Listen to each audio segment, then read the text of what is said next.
As the morning mist lingered over South Africa's Kruger National Park, a safari group moved quietly along a narrow trail. The calm was soothing, birds chirped, distant elephants trumpeted. But suddenly, the lead guide halted the jeep, eyes wide behind his binoculars. "Look there," he whispered. All eyes followed. Emerging from the tall grass was a leopard, standing upright on its hind legs. Completely still. Completely silent. The group froze. Cameras lowered. Hearts raced. What was it doing? Why wasn't it attacking or hiding? It stared ahead, as if it had seen something we couldn't yet imagine. The leopard's posture defied logic. Its front paws dangled loosely, and its chest rose and fell with steady, shallow breaths. It wasn't aggressive, nor did it appear afraid. Some tourists gasped, others simply stared, spellbound. The guide had never seen anything like it. "It's observing," he murmured. Then the leopard tilted its head upward, eyes scanning the treetops as if listening to something unseen. Was it sensing danger? Communicating? Or had injury forced it upright?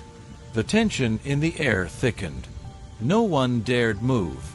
It was as if nature itself held its breath.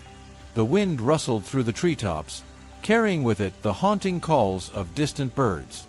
But the leopard didn't flinch. Its eyes remained fixed on a single tree, a massive mariala with twisted branches. Suddenly, a faint rustle broke the silence. A baby monkey, barely a few weeks old, dangled from a high branch, trembling. The tourists realized it wasn't the leopard that was being watched. It was the watcher. Something had drawn the predator here. But instead of attacking, the leopard remained still, its gaze gentle. What was this unspoken connection between hunter and prey? As the tourists held their breath, the guide whispered something astonishing. This wasn't the first time this leopard had behaved strangely. Months ago, it had been seen circling an injured monkey, but instead of attacking, it simply lay beside it. Locals called it the ghost of mercy, a creature shaped by a tragedy no one fully understood. Had it lost its own cub once?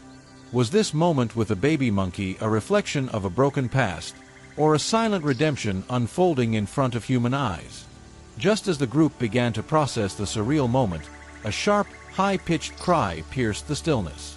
The baby monkey, barely breathing minutes ago, let out a faint squeal, a cry not of fear, but of life returning. The leopard flinched, its muscles tense, then gently lowered its head, nuzzling the tiny creature. Gasps echoed from the safari truck. No one moved. No one dared breathe. Was the predator protecting the prey, or had something deeper taken root between them? The ranger slowly stepped out of the truck, heart pounding. He raised his camera, not just to document, but to remember. Through the lens, he locked eyes with the leopard. In that moment, it didn't feel like beast and man. It felt like two souls recognizing one another.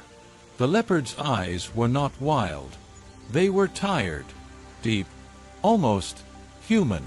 The mother monkey stirred behind her baby, as if sensing safety.